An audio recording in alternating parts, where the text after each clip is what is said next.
Okay, guys, I think we can get started. I want to thank everybody for joining our meetup today. We continue to have these online meetups until the day we can return back to physical presence. We've already secured our location at GE again when we can return. Not quite yet, but we're looking forward to that. But until then, we continue to bring you guys great content and great speakers. And today is no exception. We've got a great topic for you, saving your wallet from the cloud, presented by Kevin Feasel. Kevin Feasel is a Microsoft Data Platform MVP and CTO of Fair Game Incorporated, where he specializes in data analytics with T-SQL and R, forcing Spark clusters to do his bidding, fighting with Kafka, and pulling rabbits out of a hat on demand.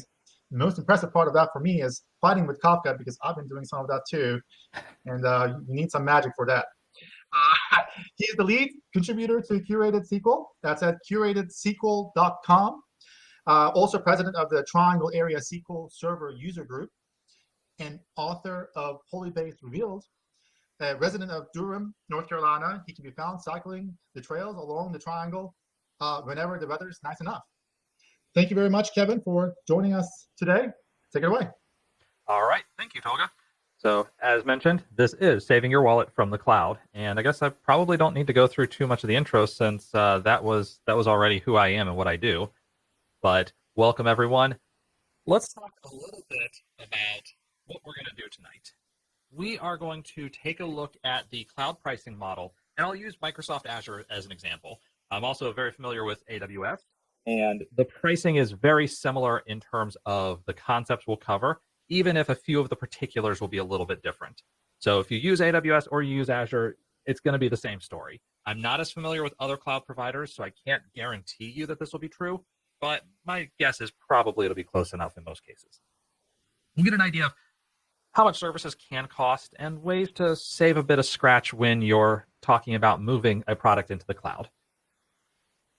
As a quick note, this is a companion talk to another talk that I give called Getting Stuck in the Cloud, where I provide an introduction to many of these concepts. I'm going to assume you're already familiar enough with cloud technologies and with the concepts and terminology of the cloud that I won't spend a lot of time talking about, well, this is IaaS, infrastructure as a service, and that's how this is different from platform as a service. I'm going to assume that you have some familiarity with this stuff. However, if you have any questions at all, please do feel free to drop them in chat right here. I've got chat right over there. Or come off mute, raise your hand. We can talk about it pretty much at any time. The best time to ask questions will be probably around when we get to these slides, but happy to take questions whenever. So let's start with a little bit of pricing in the cloud. Cloud providers use a model that you've been hanging around the industry long enough, you may recognize as this is basically the mainframe model. We're going to slice compute as finely as possible down to microseconds if we can get away with it, and charge you based mostly on how much compute you're using. So this model, pretty familiar to folks who've been working with with technologies in the 70s and 80s. And if you're not too familiar with that, pay per use, in which things are charged, they're billed based on seconds of compute in a lot of cases. We also have separate billing for storage, and sometimes you have separate billing for memory allocation. So each one of those physical hardware requirements tends to be a criterion for how much you pay. The pay-per-use model is typically called, it's an OpEx model, or operating expenditures. Now, this is quite different from what we normally do on premises, which is capital expenditures. And for the next few minutes, please bear with me as I get into a finance fight. We are going to talk accounting, and this is unfortunately very important. Now, my wife, who's a CPA, is downstairs. She will probably be angry at me if I don't mention all of these things. But let's talk about CapEx versus OpEx and make it as exciting as it is in real life, or maybe a little bit more.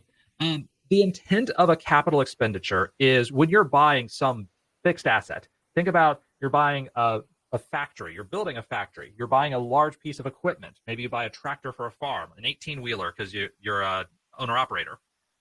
You have this large, expensive piece of equipment, and for tax purposes, you have two options. You can either take the entire write-off immediately in the same tax year. So if I spent $500,000 on a tractor, I might get a $500,000 write-off on my taxes. Now, if I don't pay that much in taxes, essentially, I've lost the benefit of most of that money. Yeah, there may be a year where I pay zero in taxes, but then I'm back to paying full amounts the next year. So I lose out. By contrast, if I capitalize this expense, what we do is we say, well, the average life expectancy of one of these tractors is, let's say, 30 years. And we could say anything above 30 is a bonus. We could still use the equipment if it's working. But for tax purposes, we'll say it has a lifespan of 30 years. Now that $500,000 I spent, I can spread it across the 30 years in a certain way. There's a few different ways that I can spread it. Not entirely arbitrary. We're like, oh, well, I need to write off 20K this year and 41K next year and 9K the year after that. You kind of have to schedule it. But we spread this out over 30 years and take a consistent tax write-off for each of the years. This is a concept known as depreciation. There's also amortization. It's basically the difference between this is a fixed product that is a physical product that we expect to break down over time versus something that I'm sort of just writing off after a span, maybe like a software license where this version of Windows, we're not going to use it forever. So there are major differences in the terms, but for our standpoint, just think of depreciation and amortization as I have a useful life, and for tax purposes, I'm spreading out the cost over multiple years. Now, getting capital expenditures on your budget means fighting with the finance team. It means arm wrestling the CFO. It means going through 10 layers of bureaucracy. It is usually a huge pain to work out. By contrast, let's go to sunshine and happiness and rainbows of operating expenditures. You see, these are just daily operating expenses. I need to buy a new pack of pencils. Well, we have a budget for that, and you just spend the money, and it's done. I keep a receipt. I can write that off on my taxes for that year. So within the same tax year. Operating expenditures generally are things that are not intended to last a really long time. I'm just using it in this tax year to write it down. Therefore, you cannot amortize or depreciate operating expenditures. There's a little asterisk there. We'll talk more about that later, unfortunately. This is going to be a lot easier for a single person to go through because as CIO, I have a budget. Or as vice president of widget manufacturing, I have a budget. I don't have to go to the CFO to buy a pack of pencils. Hopefully, in a reasonable company, I don't have to do that. So that's where it's a lot easier to put in an item. And when you talk to cloud vendors, the Azure folks, the AWS folks on the sales side, they will push hard OpEx, OpEx, OpEx. It's so much easier for you. And technically it is until you start getting the bills. Then the finance people are happy with it when it's $500 and you're just trying out Azure. As soon as you give them that $50,000 bill for a single month, they start getting a little upset because this is all operating expenses. I can't spread out the tax burden over the course of 3 years or 5 years or 10 years. You know, when we buy a bunch of servers, we spread that out over 5 years usually, which kind of sucks if your hardware is obsolete in 2 years and you need to replace it, but that's just the way we budget. So that lack of tax flexibility ends up being a long-term impediment. Also, there's this thing called EBITDA. If you're in the IPO world, EBITDA is an extremely important measure. What it means is earnings before interest, depreciation, taxes, and amortization, if I remember right. Boy, my wife's going to be angry if I got that one wrong. So depreciation and amortization are the D and the A in EBITDA. Those parts I do remember. And so think of revenue that you get, earnings, minus things that are written off long-term, depreciation and amortization, the long-term fixed assets. And in other words, it's how much revenue do you get in minus your day-to-day expenses. So if you have $50,000 in monthly operating expenditures, that bill that comes in, your EBITDA can actually decrease. And that looks bad for the market. So your stock price may be affected. If you have this massive spend in Azure, it could actually affect your stock price. Versus if you bought the same amount of equipment over a 5-year period because people are looking at EBITDA as one of the financial measures. Not something that the sales folks generally tend to tell you. So this is where you get into those long drawn out fights with finance and trying to figure out what is an EBITDA and am I even saying it right? And the answer is, I guess, technically yes, I am saying EBITDA correctly, but I don't trust that I'm saying it correctly because who knows? And I joke about this. I actually do have enough of a finance background that, yes, I can say EBITDA correctly. So, all right, summarizing. CapEx, harder to push through. And if your hardware goes obsolete after 2 years, you're kind of stuck with it. So that's CapEx. If I slipped and said OpEx, CapEx. More fixed expenditures. But the nice thing is it doesn't show up on some of the most popular measures for how a company is doing. So a lot of companies tend to spend less time, or investors tend to spend less time looking at profitability and more time looking at this EBITDA measure as a reference for profitability. OpEx, easier to, more flexible for spending, but does count against EBITDA. Here's where I put that asterisk in from earlier. It turns out that what I was saying was absolutely true up to about 2015.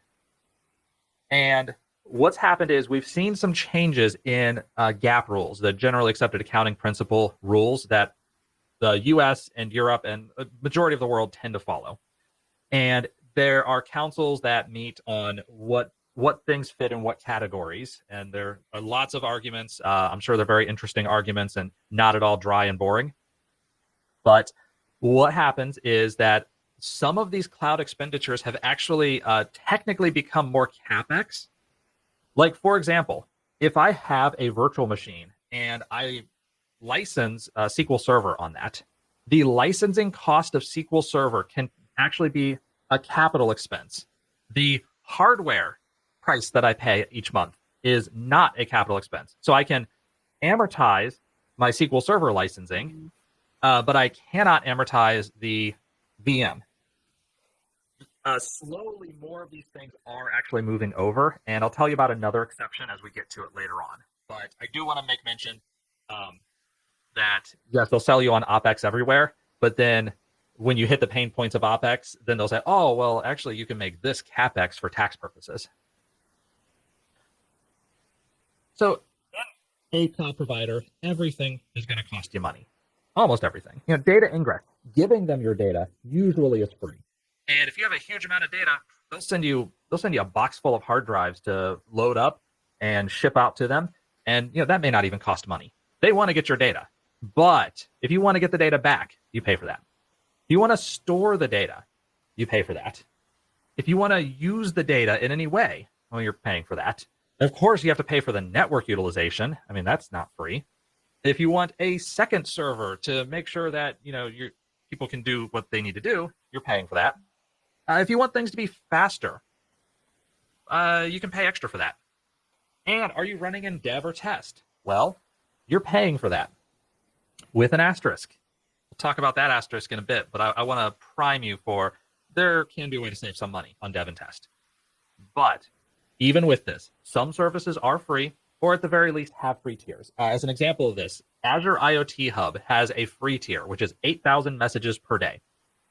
You can't really do anything for real with 8,000 messages per day, but you can demonstrate it. You can do a proof of concept that says, can I hook up IoT Hub to my IoT device? Can I install IoT Edge on my device and push messages to it?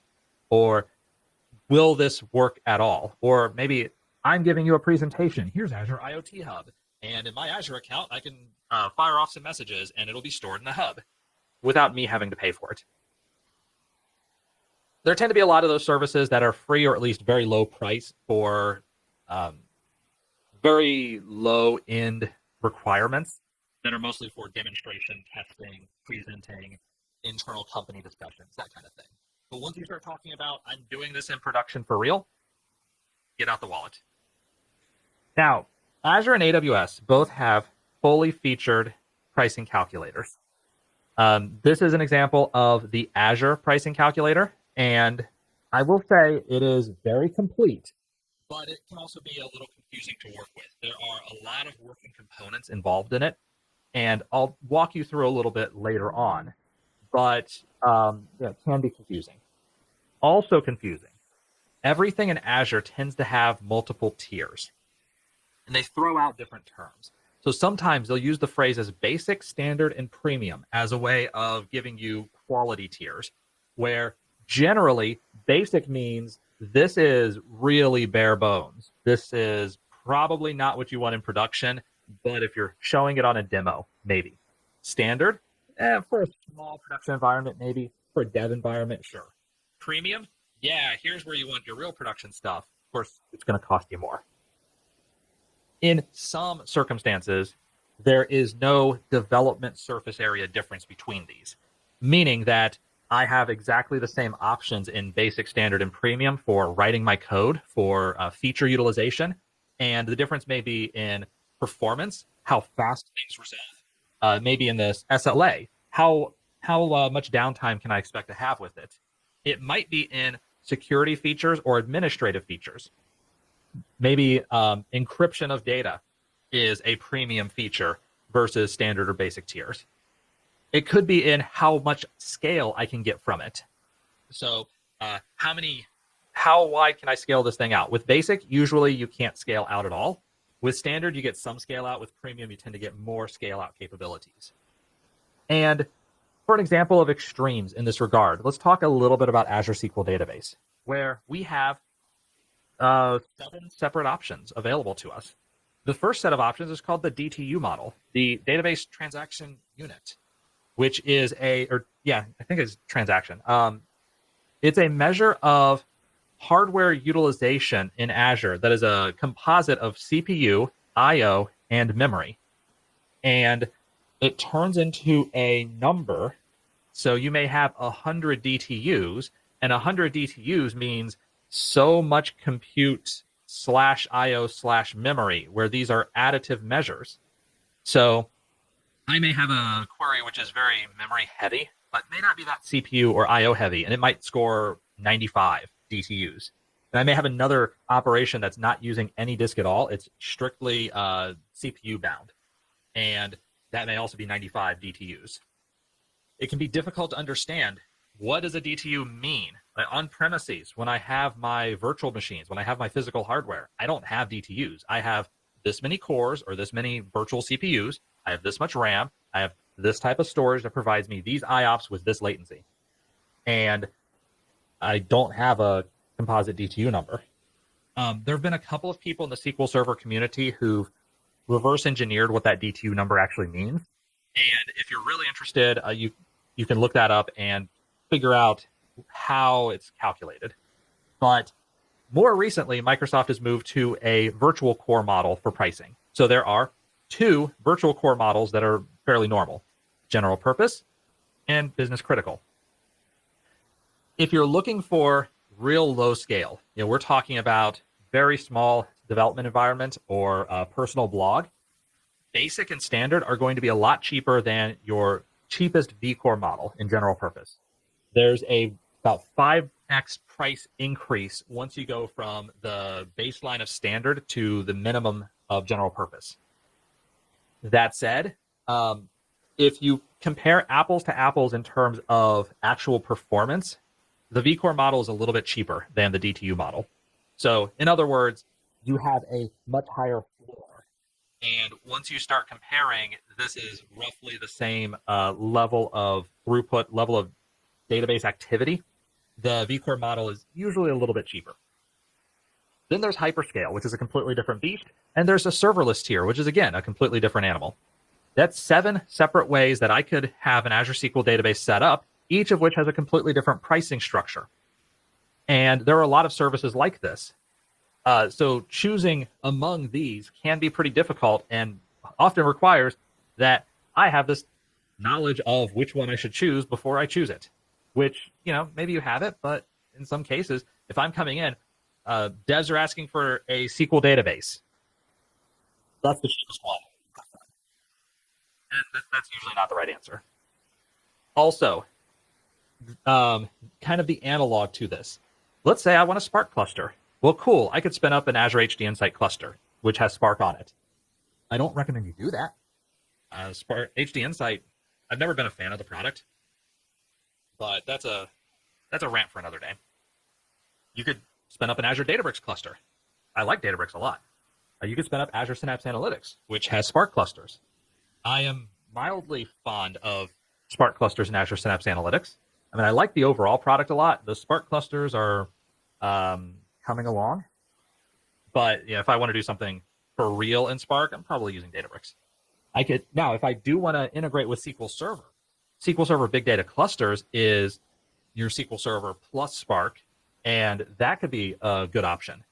Maybe I just build a Spark cluster in virtual machines, or I build it in containers using Azure Kubernetes Service, or I build it with Azure Container Instances, or I build it in Azure Machine Learning. Although once they took out the curated environment for PySpark, that's a mess as well. So I've given you 7, 8 separate options for how do I get a Spark cluster built. And as you would expect, each one of these has radically different pricing around it. Kind of makes the story a little confusing. Now that I've hopefully overwhelmed you with accounting and with sadness, let's talk about how much stuff will actually cost you. And let's talk a little bit about the pricing calculator. It can be confusing, but it will be your best bet to understand how much a service will cost. I have a link to the pricing calculator right here, and I'll even drop that in chat. Now, for the purposes of time and sanity, we're not going to do a deep dive of the calculator here. I have 2 examples in which we will do a deeper dive into the calculator, so we'll hold it till then. Outside of the calculator, I do want to note, not everything actually is used or shows up in the pricing calculator. So things like Power Platform, if I'm using Power BI Premium, or even Professional, if I have Power Apps, Power Automate, any of these power options, none of that stuff is actually captured in the pricing calculator. So you would track that separately. Also, if an item is in public or private preview, calculator does not have information. Even if I go to the website and I say, okay, here's the Azure Purview preview. The Azure Purview preview says that once Azure Purview goes GA, it'll cost this much for whatever. If you go to the pricing calculator, while it's in preview, you will not see it at all. Which, again, makes estimations a little more difficult because you have to keep track of that outside the calculator. But one thing generally for Azure is while a service is in preview, you don't have to pay for it. It's when the service is no longer in preview that they start billing you, which means you can try out services while they're in preview. And if the service is not something that you are very fond of, then you could drop it and not be billed for that service itself.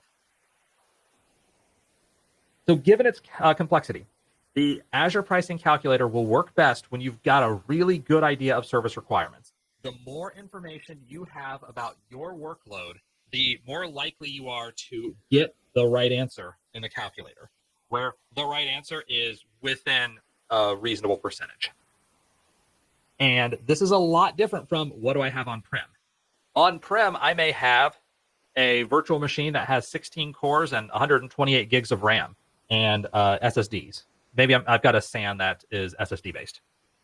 Well, I should not immediately say, okay, well in Azure, I'm going to get a VM with 16 virtual CPUs, 128 gigs of RAM based off of SSDs. Because probably I'm going to pay a lot of extra money for that VM in Azure compared to the one on premises. I'll waste a lot of money. Migration assistants can help you out in a couple of different ways. So one of them that I want to call out first is the SQL Server Data Migration Assistant. And that one is not going to give you pricing info, but what it will do is give you compatibility information. So if I want to migrate from SQL Server 2017 to 2019, or 2022 was just announced at Ignite, once it comes out, maybe I want to go from 2017 to 2022. This will give me an idea of, is there anything in my code that will break if I try to migrate?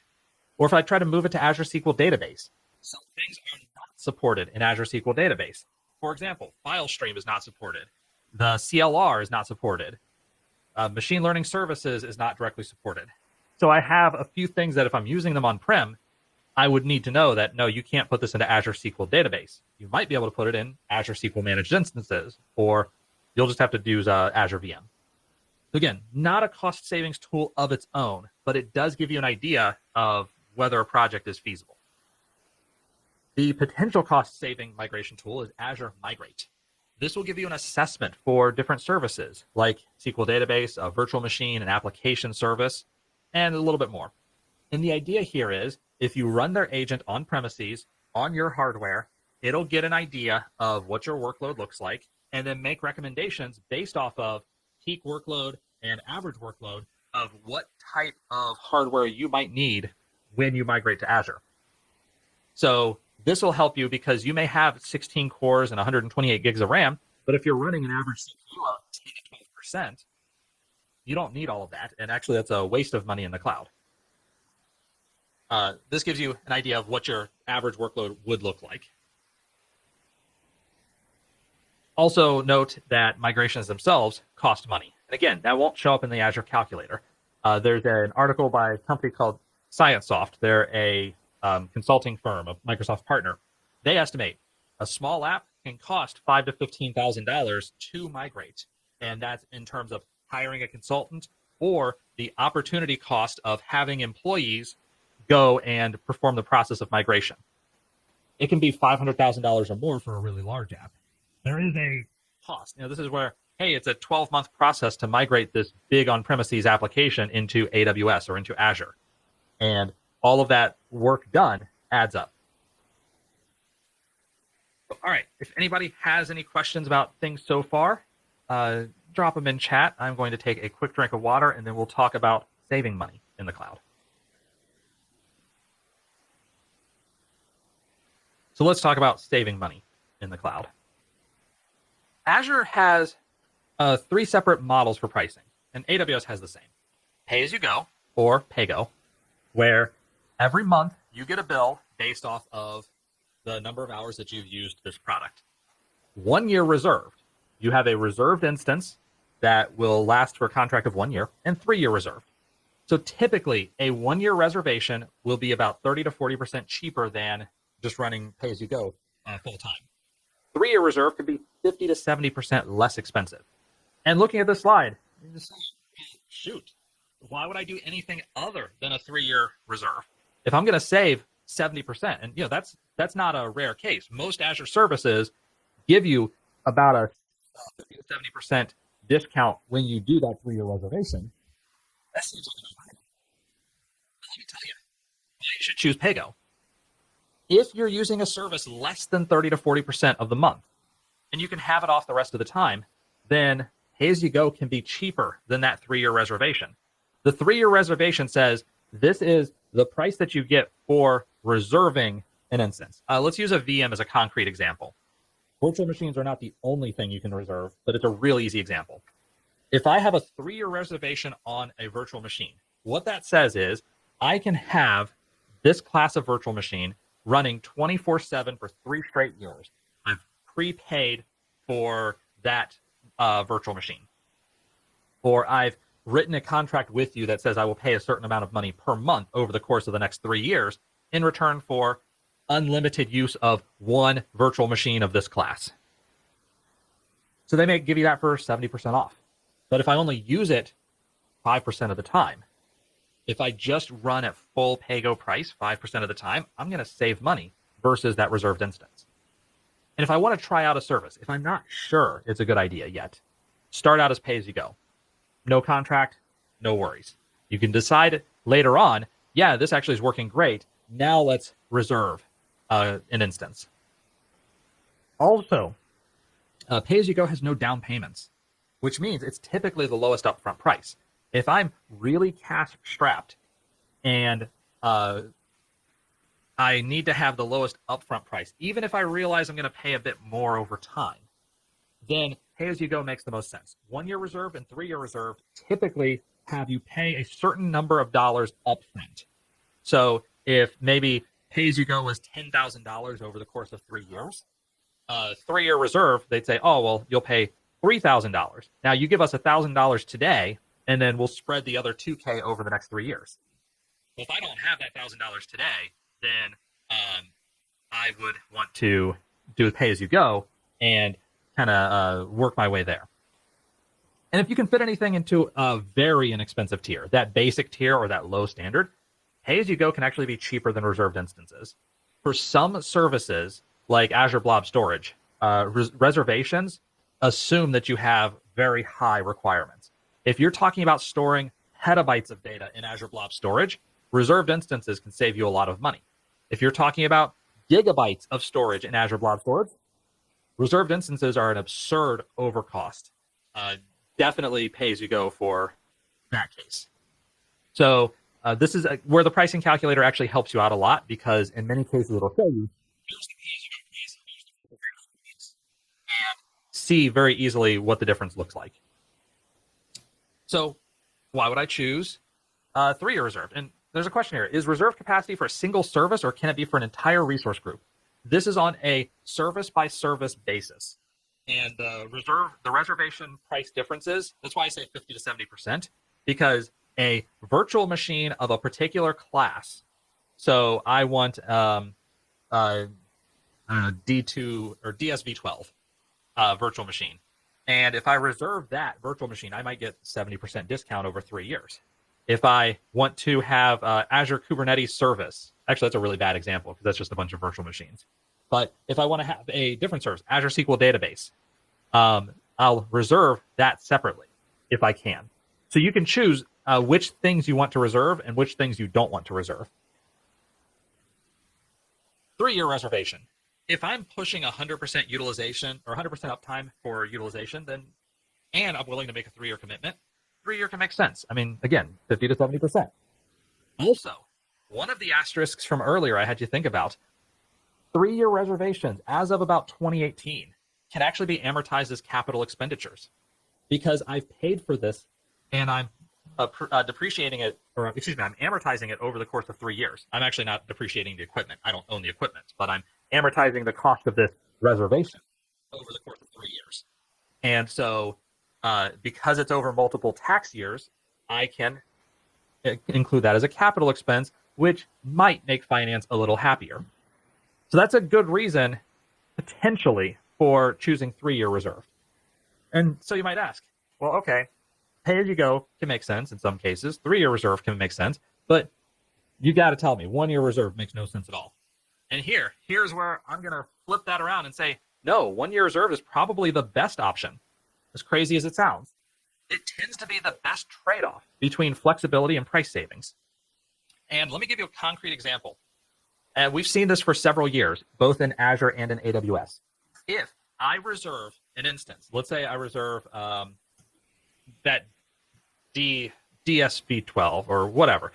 If I pick some instance class in Azure and I say I want a 3-year reservation, if I sum up the amount of money that I pay over that 3-year period, and then compare it to keeping the same instance as you go over the same 3-year period, I will actually end up spending less money pay as you go than with the 3-year reserve.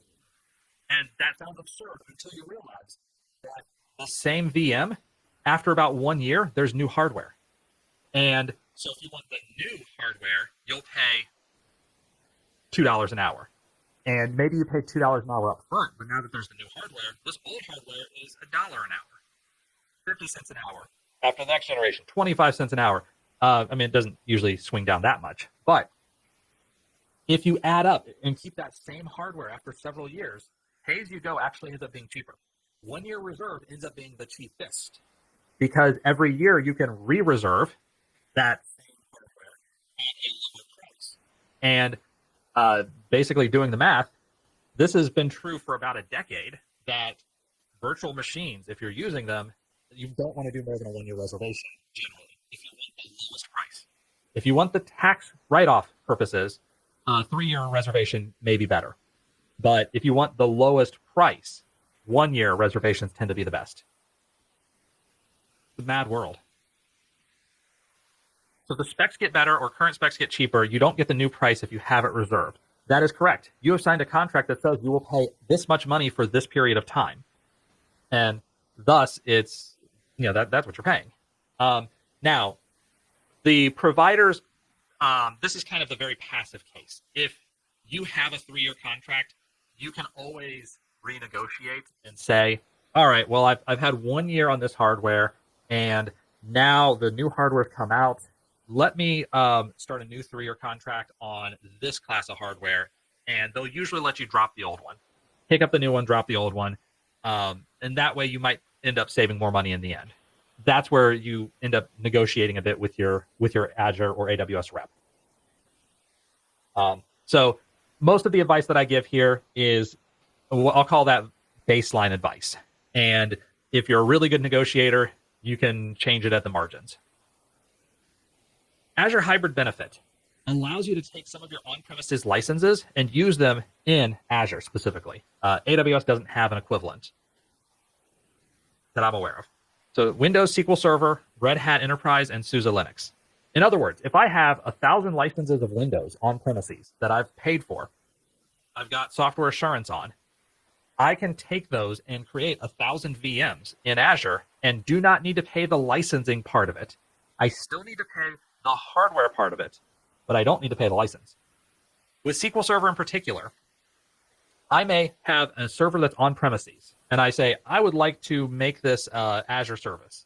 I want to migrate from on-premises SQL Server to Azure SQL Managed Instance. I can use that same license, just apply it over here, not have to pay for the licensing as long as I have software assurance continued. Now, you can't use the same license twice. It's not on-prem plus cloud. It's on-prem or cloud with a grace period of about 6 months, because for something like a SQL Server migration, you're not going to switch overnight, and they realize that. So you can kind of dual use for a 6-month period, but then you've got to be over. You've got to migrate up to Azure. So it's a concurrent use right to help with migration, but it's not permanently, I've got on-prem plus cloud. So one or the other. Another of my asterisks from earlier, these are all coming to roost. Dev and test subscriptions. If you create a Azure subscription for production and you add prod services and you release it to production, of course you have to pay for licensing, you have to pay for the hardware, you've got to pay. If you have a dev server and you've created your subscription in Azure and you get your dev services, you have to pay the exact same amount. Now, if you think about on-premises, I'm not paying for SQL Server on-premises for dev. I'm paying for prod, and I've got software assurance, which means my dev, my test, my non-production SQL Server instances are covered as part of this licensing. So I can have all of the dev instances I want if they're truly development, if they're not used for production, and Microsoft could come and audit this. But if they're not used for production, I don't have to pay for SQL Server licensing for those instances. Meanwhile, if I'm in Azure and I set up Azure SQL Database, they don't have an option that says this is a test server, because you're in Azure. You've got a production Azure subscription. That's a prod service. What you can do is set up a dev or test subscription as part of your Visual Studio subscription. So this is a Visual Studio subscription instead of an Azure subscription. And this will give you dev test pricing, which removes those licensing costs. So you get that Visual Studio subscription. It's my recollection is it's part of software assurance. And that way, those dev costs end up being less expensive, but it's very explicitly not for production purposes. So just like on premises. It also will provide some discounts for services as a whole, like Azure Application Services. You tend to pay less money on the whole for that, even aside from any licensing concerns. That's a thing to look at, especially if you are in Azure already. Check to see if you do have dev test subscriptions. If you're using your prod subscriptions for dev and test, you may be paying extra money that you don't need to. We talked about free and development grade tiers a little bit. I mentioned IoT Hub having a free tier, but even if you don't have a free tier, there usually is a big price difference between premium and standard, and usually there's not a big development surface area difference, which means you could probably, in many cases, get away with standard, low-end standard tier in development, in test, and then more expensive premium in production, where you have to worry about high availability, where you have to worry about having the fastest response time, where you have to worry about SLAs. With dev, that's not nearly as important, and you can usually scale it down. Also, when I'm feeling sadistic, I say, well, if it works on this garbage tier hardware, then it's going to work that much better on the good hardware. And that's not something developers typically want to hear, but I mean, it does kind of, it has its own sense that it kind of makes, sort of. Scale down. Okay. talking to any Azure, any AWS, any cloud rep, here I will not just limit it to those two clouds, all of them. They all talk about scale up and scale down. You have peaks, and you can scale up for the peak and then scale it back down. They make it sound like that this is just a little lever, flip it up and down, and oh, I need more throughput. Bam, more throughput. Great, it's 5 p.m. Time to scale this back down. Doesn't work that well. The scaling down works really well in dev environments. It works well in 9 to 5 scenarios, and 9 to 5 in scare quotes, where 95 or 100% of my workforce is in the continental United States, and they work from 9 a.m. to 5 p.m. So I have a 12-hour window, roughly, in which services are running, because maybe some of them stay an hour late. So West Coast, 6 p.m. is 9 p.m. Eastern, and after that 12 hours, nobody's working, and we can really scale stuff down. I haven't worked at a company like that in a decade. I don't know that. Actually, yeah, I did work for a state agency that was pretty much like that. There was even a service where not our department, but a different department had a major product that had office hours where on the weekends and after 5 p.m. they would shut off the website. And we would laugh about that because even at a small state agency a decade ago, that was a joke. Today, my expectation is 24/7. So the idea of I'm going to shut it all off after 5 p.m., it's not going to happen. I'm still going to have to pay for that. So I don't really buy that notion. What I will buy at the extreme is there can be some services that you shut down during stretches of the day. As a great example of this, a friend of mine had set up an Azure Synapse Analytics dedicated SQL pool. Actually, at that point in time, and when you use Azure SQL Data Warehouse, or now Azure Synapse Analytics dedicated SQL pools, they are very firm that the minimum amount of data that you should have before a dedicated SQL pool really makes any sense at all for you is a terabyte of data. Below that, it doesn't really make sense price-wise. It's too expensive for what it is. Where it makes sense is when you're at hundreds of terabytes or petabytes. That's where it starts to make more sense. His data warehouse was single-digit gigabytes, but he was happy with this product because he could have the nightly load come in, process on really powerful, expensive hardware for half an hour, and then write it out to a much smaller, much cheaper Azure SQL database, shut off the really expensive, powerful compute, and I'm done. So he'd pay for half an hour of use per day. And that ended up costing a little bit of money, but actually it was cheaper than scaling up that Azure SQL database and scaling it back down on a regular basis because it just ended up not really being much of a price difference. So that's an option, and it can reduce costs by a lot. Another example that my team is a predictive analytics team that we run into is I need to spin up something really powerful for training a model. But once I'm done training that model, I can turn the thing off.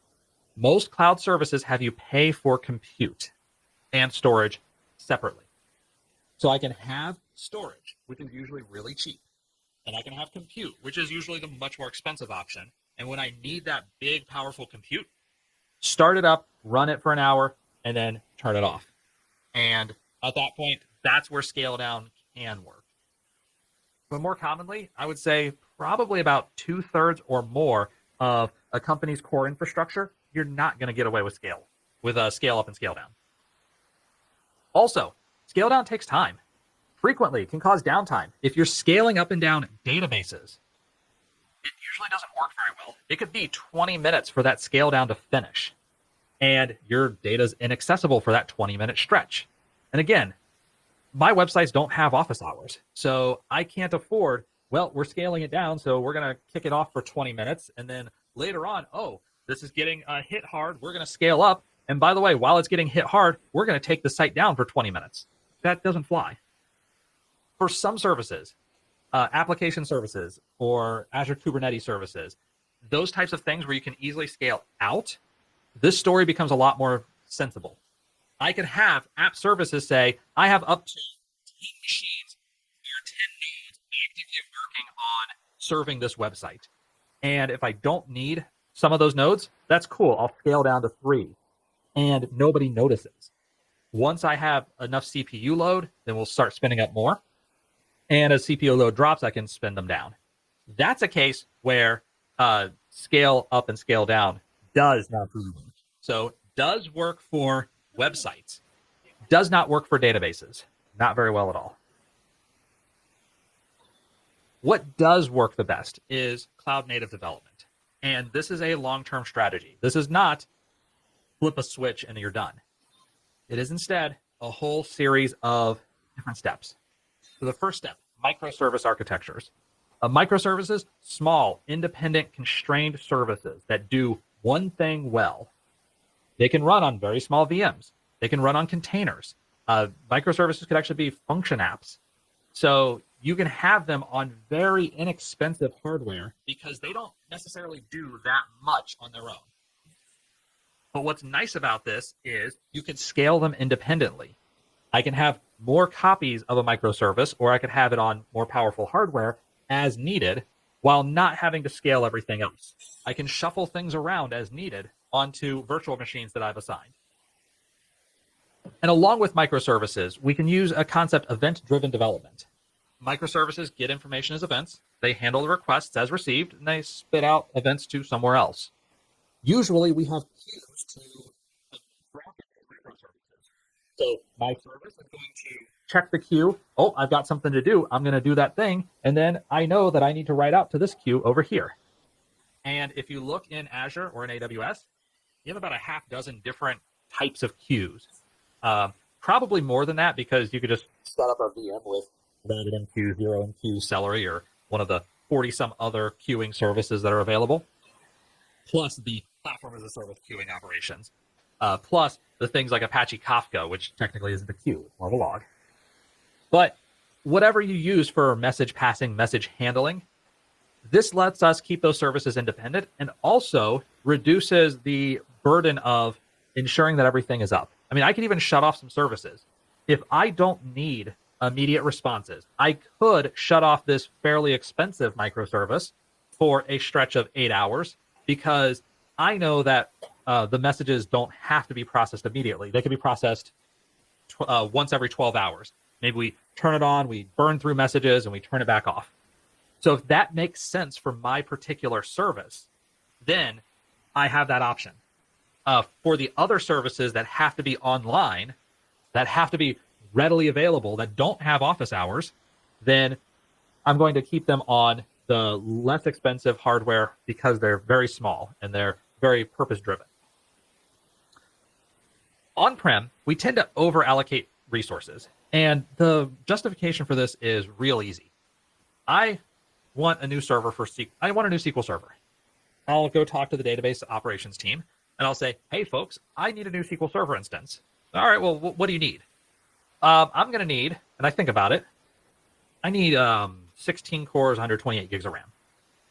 And do I need that today? Well, probably not. Probably I only need like 4 cores and 16 gigs of RAM today. But as I'm doing that, I realize that a year from now, when I have 3 or 4 more databases on here, that 4 cores and 16 gigs of RAM will not cut it. And I'm going to need more. But I can't get more because they've already allocated it to other folks. So I plan ahead for what do I possibly need 3 years from now, because I know that it will take 2 to 3 years before I can actually get an upgrade. And so I plan ahead. And for 2 years, I may be running at 15 to 20% CPU. Well, that's fine on-prem. Eventually, I may go higher than 20%. May use more than half of my RAM. But in a lot of cases, we have quite a few servers, probably, that are well underutilized. Because the expectation is either there are a few days a year where it is heavily used, or I expect that it will eventually be heavily used. And sometimes those expectations end up being wrong. In the cloud, I don't want 10 to 20% CPU utilization. The reason is so let's say I pay $1 per hour for compute. Now, if I use 10% of the CPU, I pay $1 per hour. If I use 70%, I pay $1 per hour. There is literally no benefit cost-wise for me to be at 10%. I pay the same amount of money. I'm paying for that overhead. There is a risk benefit where if I have a spike from 10%, then at least I don't hurt my end users. But from a pricing perspective, we're paying for that unused resource. So if your spikes put you at 40%, you're never really hitting that 100. All of that extra CPU, all that extra compute is wasted money. And what I want to see typically is closer to 65 to 75% utilization. I don't want 100%. 100%, you start churning and nothing gets done. So I want it to be at least 50 and probably closer to like 60 to 70, because that tells me I've priced it pretty close to maximal. There are exceptions to that. If I have really spiky behavior where I have some extreme burst activity, then I may over provision in that case to handle the extreme bursts. But for a lot of regular hammering this database or hammering these app servers, I want them to be hammered because that's more efficient. If you're thinking about hardware utilization, well, shoot, I don't have the hardware. I'm not the one depreciating that hardware. Microsoft and AWS and Amazon are depreciating that hardware. So if that stuff fails them in 3 years instead of 5, I don't care. I'm not paying an extra dime. I'm going to burn that stuff as hard as I can for the entire period because I pay the same amount regardless. Now, this one I think developers love. Aggressive hunting of technical debt. When we have on-premises servers, it can be really hard to convince the business side that we need to spend time fixing technical debt problems because we have a difficult time quantifying the benefits. We talk about, well, this will be easier for development time. And then the business person says, yes, but I've already paid for your hours. You're on salary. So that's a sunk cost. Well, maybe we could avoid buying some new equipment later on. Like, yeah, but you're probably still going to buy it anyhow because you need to pay 5 years in advance. By contrast, in the cloud, certain types of tech debt are really easy to classify. Let's say I have an application that is costing us $10,000 per month between the app servers and the databases. If I aggressively hunt down and perform all of the performance tuning that I can, I may cut that price to $2,000, $1,000 per month. And by doing that, I can immediately say to the business people, hey, if we do these things, we will save X dollars per month. And now there's this ability to look at it and say, okay, well, if it's only going to take you 20 hours to do this work, or if it's going to take you 3 weeks to do this work, I can calculate out over a 5-year time frame, it's going to save us $3 million. I don't have anything where the ROI is anywhere near $3 million. Cool, get at it. So that gives us a direct benefit. It gives us a direct return on investment calculation that is really hard to get when you own all of the hardware. So that is a benefit here and is an important part of saving money in the cloud. Being really aggressive about optimizing your code, because every operation, every bump in compute, every level higher is going to cost you more money. If I can cut down those levels, if I can scale back down those systems, that's dollars in my pocket. Lift and shift is a real easy way to get you from on-premises. I've got VMware on-prem. Well, I can get to Azure real easy with newest versions of ESX hosts and vSphere. I can basically flip a switch and say, on-prem, you're now in Azure. Everything's migrated. I'm not even thinking about it. It's not literally that easy. There are always complexities in this, but it's pretty close to that easy. So it's a common strategy for getting into the cloud, but it's a very expensive strategy because there are costs to having a VM in AWS or in Azure. I am paying for their administrators. On-prem, or the story goes, well, you don't have to pay for all of the sysadmins that you've hired. You don't have to pay for the electricity in the data center, for all of these other expenses. No, technically you don't, but I do have to pay for them up in Azure because I'm paying you, Microsoft, and you're not doing that out of the kindness of your heart. You're not running a loss on your VMs for me. And if you look at it, the equivalent virtual machine in Azure will be more expensive. Now that comes with benefits.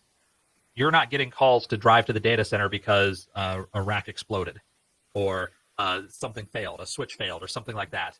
Microsoft's getting those calls. So there are benefits to, yeah, I'm paying more, but that's okay on net. But if I am looking at trying to cut those costs as much as possible, actually virtual machines tend not to be a great choice.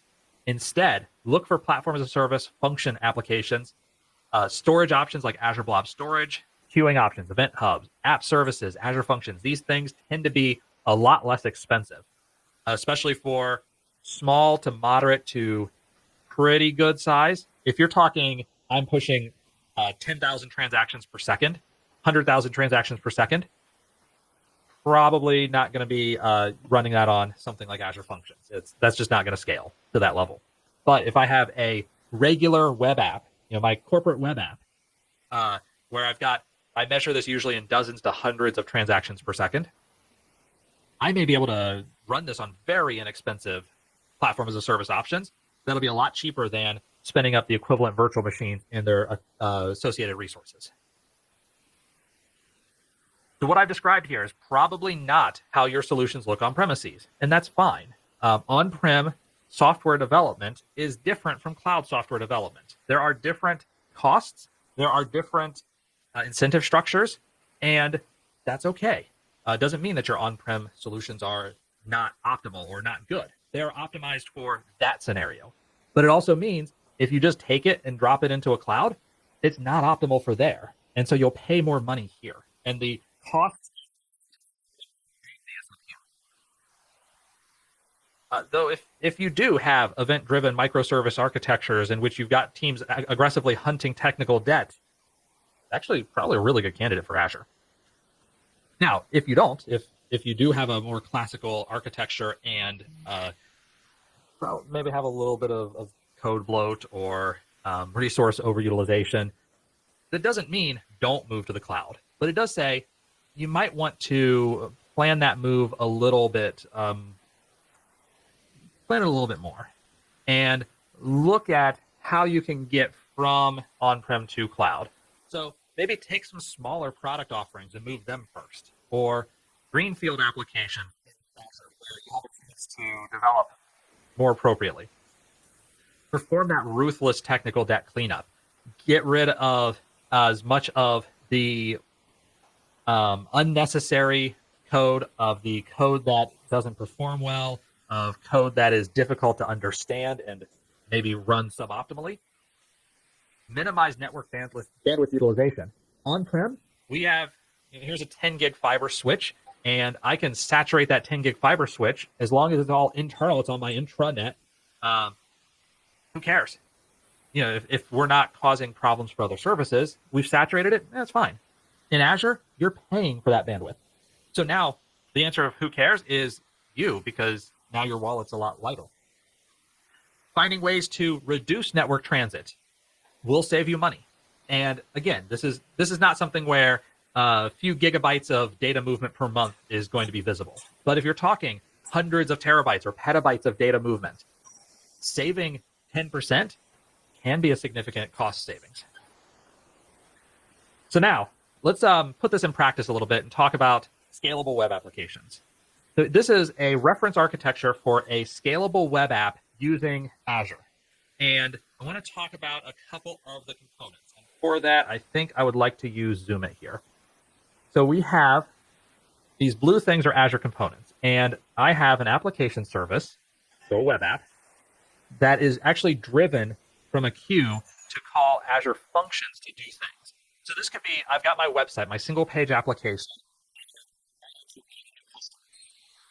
I fire off a queue message that says add new customer, send these details, and I've got an add customer function.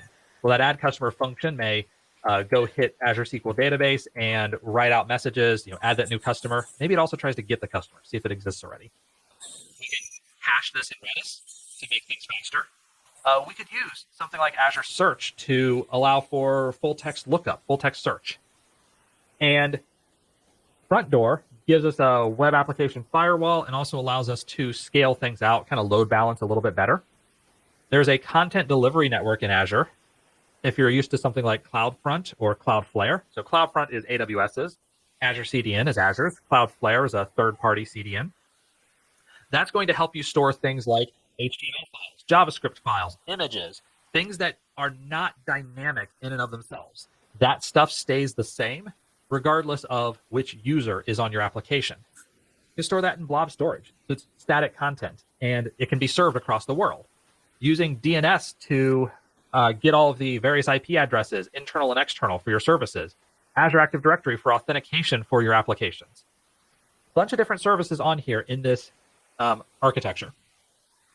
We say, okay, let's see what that looks like. And to do that, I'm going to figure out where I put my calculator. Here it is. I have to log in again, though. All right, I've logged in. So welcome to the Azure Pricing Calculator. Very brief primer in case you've never seen it before. There are hundreds of Azure products across a lot of different categories. I talked quite a bit about, say, Azure SQL Database, which is right here. But you can see that there are more than a dozen different options for Azure Database, including, most recently, is Azure Managed Instance for Apache Cassandra. That has just gone GA. But there's a lot of other stuff here. So if I select something like an Azure SQL Database, I would have an estimate, and let's clear this estimate. All right, I've got nothing on here. I could say add an Azure SQL Database, and I can scroll down, and I now get an Azure SQL Database with a whole bunch of different options. What part of the world I'm in, prices will differ based on region. Different regions may have different options. You may not be able to add certain products to certain regions. And then there are a lot of different choices based on the service itself, like vCore versus DTU. If it's vCore, is it general purpose or business scale, or is it even hyperscale? Serverless or not? What kind of hardware do I want? Do I want the more expensive Gen 5? Maybe I want slightly older Gen 4? How many virtual cores do I want? How much am I using it? And just by default, if I have this 8-core, most recent generation, standard general purpose tier, pay as you go, $1,400 a month.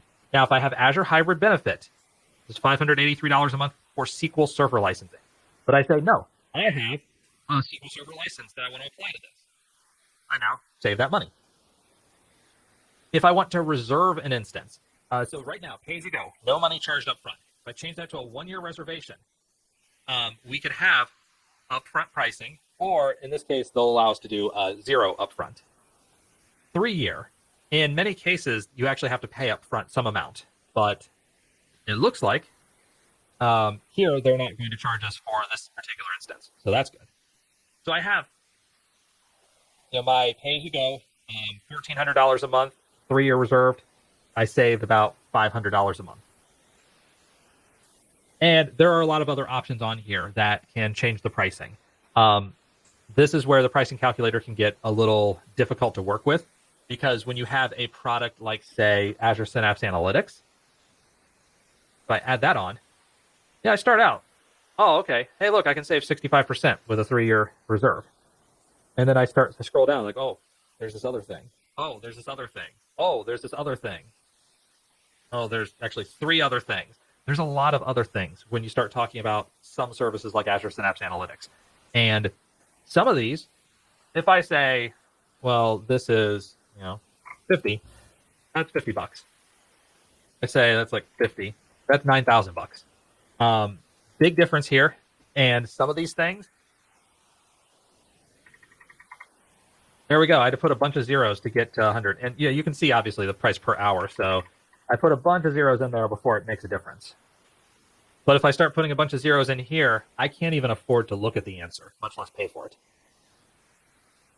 So, all right, that's the pricing calculator. I want to show you a saved estimate. This is my web application. And this is the initial pricing based off of the architecture here. So I kind of took that architecture as its basis and went with, well, what would I think that a fairly popular website would need? And we have cognitive search, standard tier, 2 units, $1,900. Cosmos DB, because it actually included both SQL Server and Cosmos. But 4,000 RUs, so $200 a month. And it's okay, not too bad. Azure SQL Database, general purpose, 3 instances, pay as you go, so $6,000 a month. And I added some options in here for data retention, database backups, that kind of stuff, because that also costs money. Backups cost money. Getting your data in there is free. Keeping your data there costs money. getting rid of your data. Might be free, might actually cost money. Azure Cache for Redis. So that Redis cache, I chose Enterprise because, you know, I want to have the enterprise level quality and caching, and that's $2,000 a month. Azure Functions, you know, $400 a month. Storage accounts, $600. As I scroll through here, app services, 6 instances, 2 core 6 web servers, each of which is 2 core 7 gigs of RAM, $1,700. Azure Front Door, that web application firewall and load balancer, a couple $100 a month. Content Delivery Network, storing all of my data, $180. DNS, Active Directory, $1,100. Basically, it's $15,000 a month for everything on here. And let's just use that as our foundation. Regardless of how totally accurate it is, how perfect it is, use that as our foundation. And then I'll go to the next step. And in this next step, I'll show you just a couple of small changes can save a fair amount of money. So cognitive search stayed the same. Cosmos stayed the same. Azure SQL Database, I went down to 2 instances. If we can optimize our database so that we only need 2 of them instead of 3. Save a couple grand a month. Azure Cache for Redis. Enterprise includes a lot of additional features. And if it turns out that you don't need those features, you could drop down to premium tier, and with a 1-year reservation, cost about the same amount for more cache availability, more sharding, more instances. So what I tried to do was say, here's the enterprise level, here's the premium level, it's about the same price. But I did put a 1-year reservation on it. Functions, I said, I'm going to have more stuff in functions, but less stuff in application services. So heavier functions, more executions. I mean, this is, what is that, 100 million per month? Yeah, it's 100 million executions per month. Each execution taking just under a second. $600. 10 terabytes of data. So I come down here, app services. Now, more functions, less app services. If I have 3 instances, 3 app servers instead of 6, but those app servers are doing less work. Cut this price in half while not increasing the functions price, but the difference in prices actually saves us some money. And I kept the rest of these the same. So that, just a couple of things that I did there. Get rid of 1 SQL Server instance, shift some of the load to functions instead of app services, can save $3,000 a month. But I want to go further. I can go further. This is where I say, okay, we're gonna cut till it bleeds. Do I need S2 of Azure Cognitive Search? Well, if customers don't actually do a lot of full text search, probably not. We could probably get away with a smaller tier. In this case, now we're talking about maybe we have the services up and we can see utilization, and we can optimize based off of existing utilization.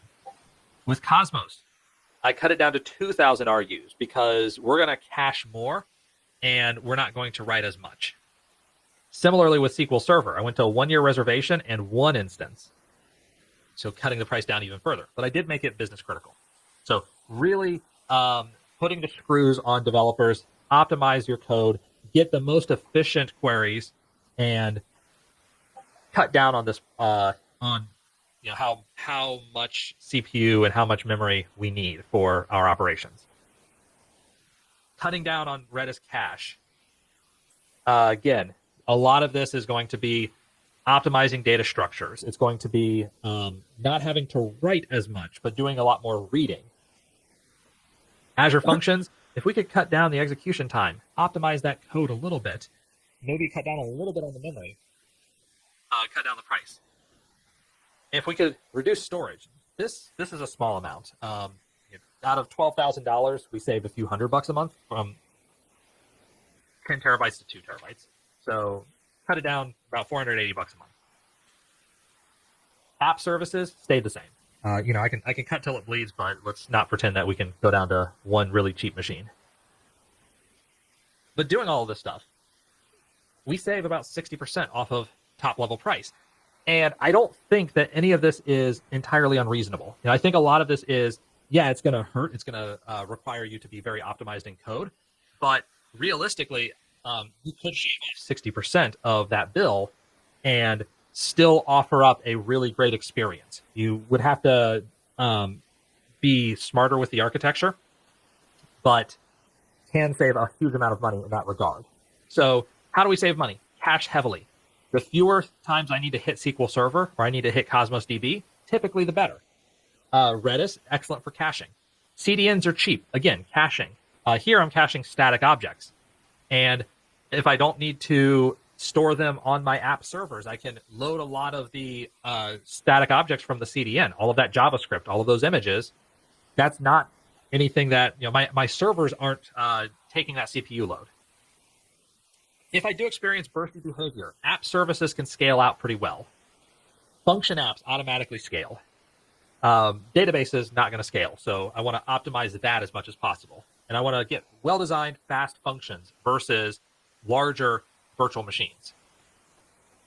Also, Azure Front Door actually includes a content delivery network.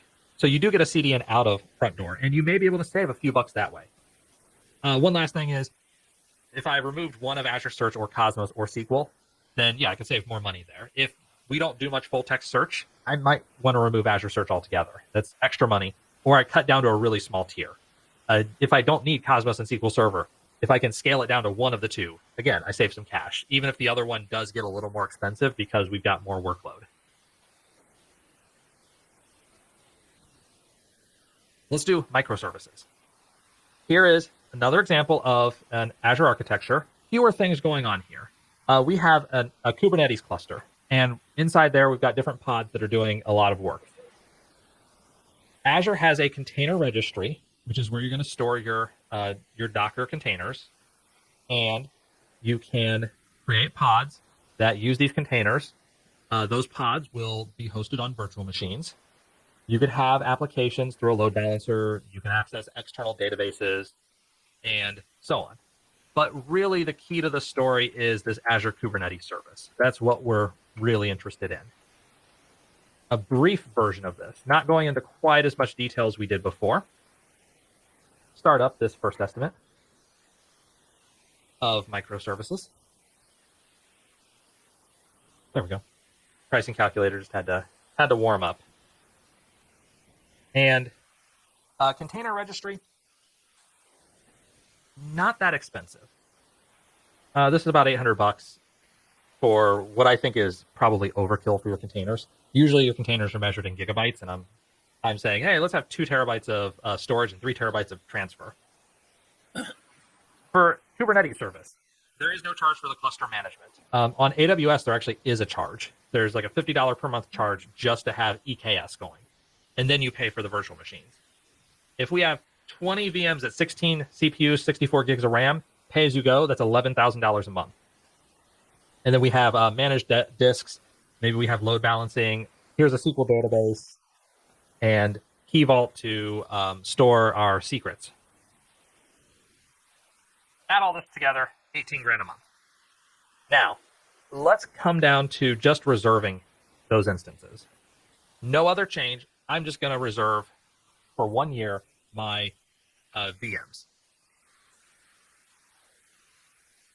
41%, that's about $5 grand a month difference. So I went from 18K, nothing else. I did 1 year reserve on Azure SQL Database. No other changes. You go from 18K to 13K. And if I really want to cut things down, then I can reduce the number of the size of the server, but increase the number of them. So quite often, most services in Azure will scale price-wise linearly. If I have twice as many CPU cores, I pay twice as much. If I have twice the specs, I pay twice the amount. And if I have 3 machines instead of 1, I pay 3x. So if I scale down to maybe 2 CPUs, 16 gigs of RAM, but I can bump up the number of machines. Maybe I have a lot of small services running on smaller machines instead of one VM that has a whole bunch of services on it. And if you optimize, if you pick the right tiers, pick the right instances, you may actually find a little arbitrage opportunity where 8 of these is a little bit cheaper than a different tier, a different class, maybe a different generation of hardware at 8x the size. So you might get shaving off a few dollars here and there that way. But when we're talking Kubernetes and we're talking microservices, lots of very small instances. And you might even go to the B series, which is burstable. So the B series, this is 2 CPUs, 16 gigs of RAM.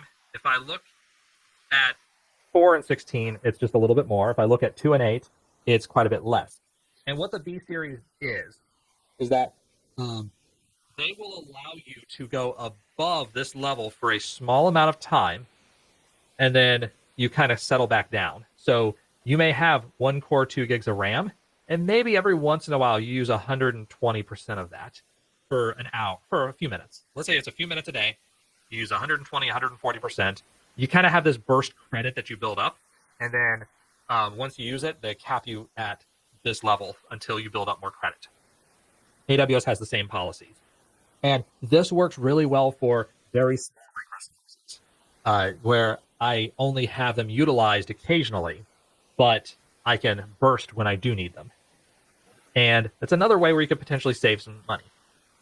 So we get this from 11 grand down to about 2,700 by having 2.5 times as many VMs that are several times less powerful, but scaling us more toward a lot of small services that are working together versus a few big services that require big hardware. And as you play with the numbers, play with the dollars, you can end up saving a pretty reasonable amount. So on here, also the other thing that I didn't mention, Azure Container Instances. Azure Kubernetes Service is good for production. It's a very robust system. It requires more administration, and it can be a little more difficult to manage, but because of its robustness. It'll automatically restart things. You can scale up and scale down within pods very easily, but it takes that learning curve. Container instances are easy mode. I've got this amount of CPU, this amount of RAM, and they'll tell you how much it's going to cost, and they'll feed you it.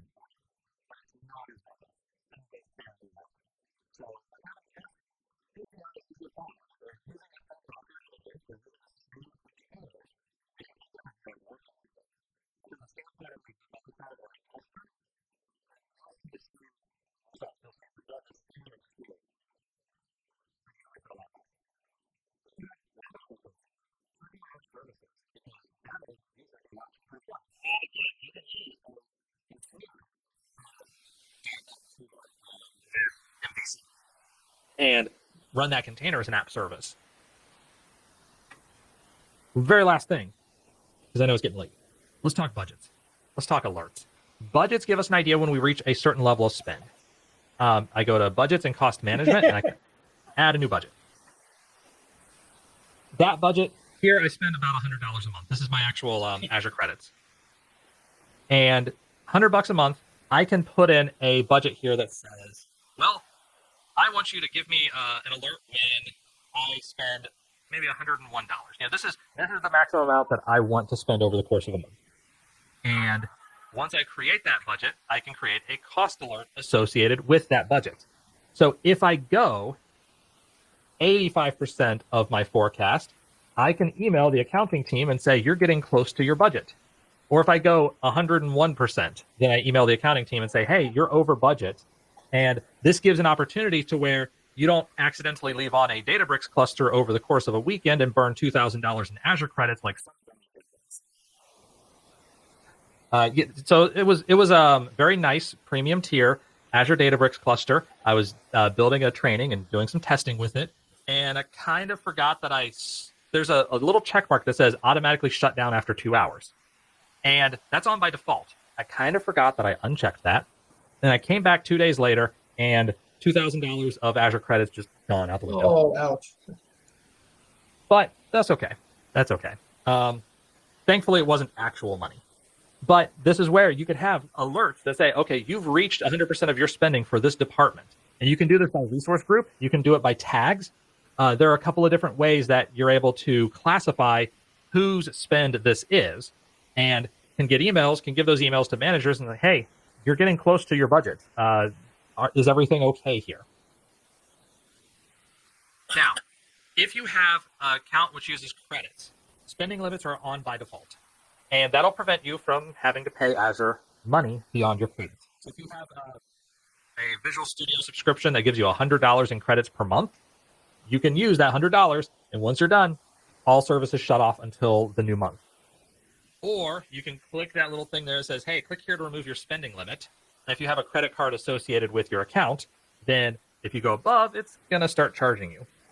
Not ideal, but it would prevent the services from being shut off. Now, custom spending limits are not available in Azure. So if you say, I'm willing to spend, I've got my $100 of credits, I'm willing to spend $20 a month. Maybe I have a month where I just go above a little bit, and I still want my stuff on, but I want a cap. I don't want to spend more than $20. You can't do that. Basically, it's stop when you hit the credits or unlimited.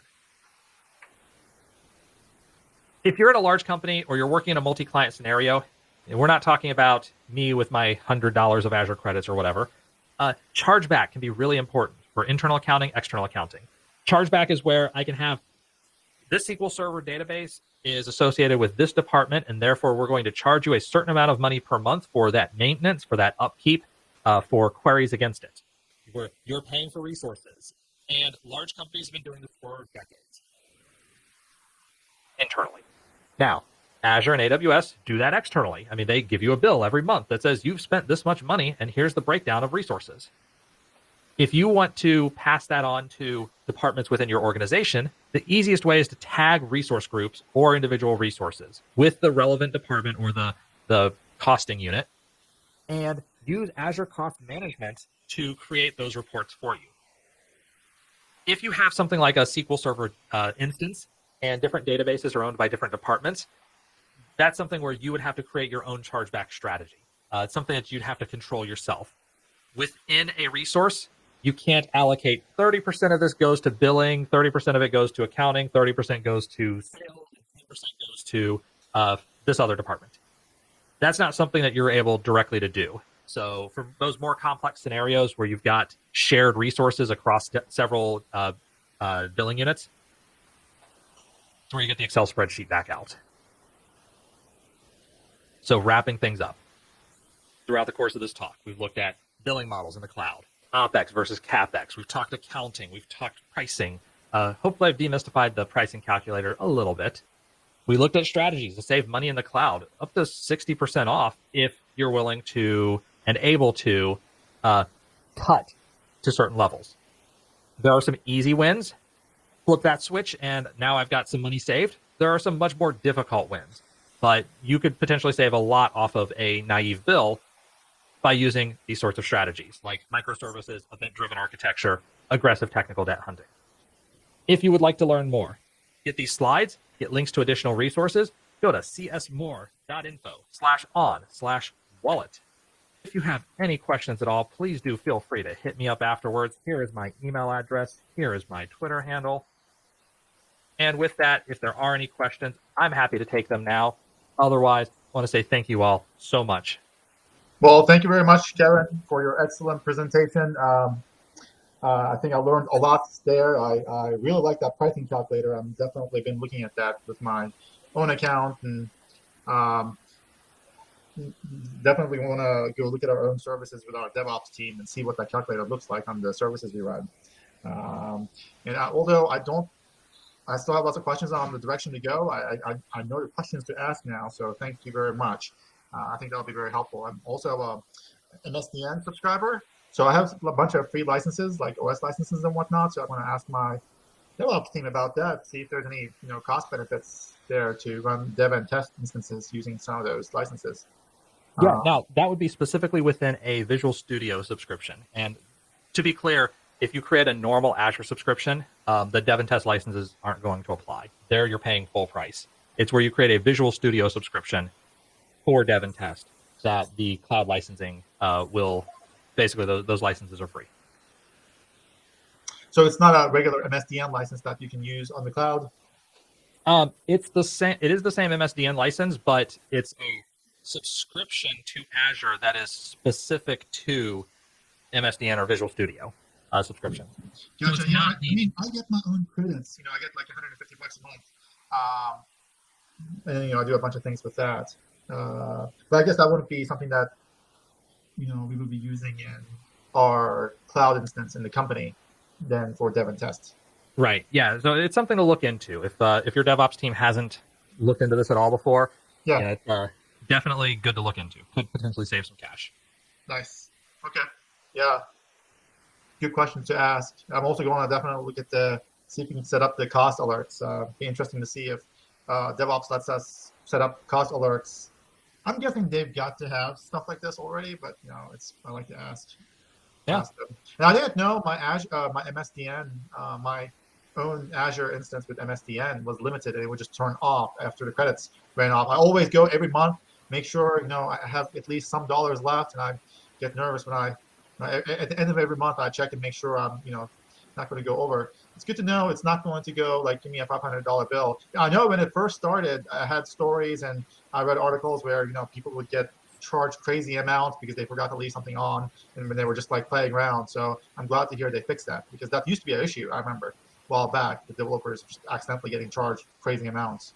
Yeah. Oh, it can still be an issue. Basically, there's that little thing right here. If you click on that, it'll ask you, do you want to remove it for this month or forever? If you remove it forever, yeah, you could end up spending. Don't do that. Right. That's nice that they have that now, though. Because I know they haven't always had that, so that's really cool. That's really cool. Any other questions, guys? All right, join us next month, the first Thursday of the month on December 2nd, where MomentCon will teach out the options you have for data types in JavaScript, going beyond the typical types you normally use. And maybe you'll get to see some types that you haven't used before and the advantage of using them. It is Advanced JavaScript Types Presentation. So again, that's first Thursday of December, which is December 2nd. So hopefully we'll see you guys then. Till then, have a great time, and thank you for joining tonight. All right. Thank you, everyone. All right. Bye, everybody.